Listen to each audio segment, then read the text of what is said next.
પાટણ જિલ્લા હોમગાર્ડ કમાન્ડન્ટની અધ્યક્ષતામાં હોમગાર્ડ દળ દ્વારા પાટણ પોલીસ હેડક્વાર્ટર ખાતે જિલ્લા કક્ષાનું રમતોત્સવનું આયોજન કરવામાં આવ્યું હતું, જેમાં વિજેતા ભાઈઓ તથા બહેનોને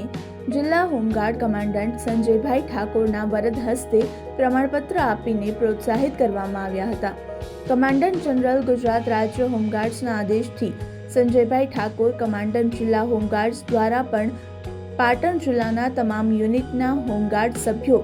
જેમણે રમતગમતમાં ભાગ લીધો હોય તેમને પ્રોત્સાહિત કરવામાં આવ્યા હતા. તેમની રમતગમત પોલીસ હેડક્વાર્ટર પાટણ ખાતે યોજાઈ હતી, જેમાં કબડ્ડી, વોલીબોલ, ખોખો, લાંબી કૂદ, 100 મીટર અને 200 મીટર અને 400 મીટરની દોડ સાથે જ રસ્સાખેંચ, ગોળાફેંક જેવી રમતોનું આયોજન કરવામાં આવ્યું હતું.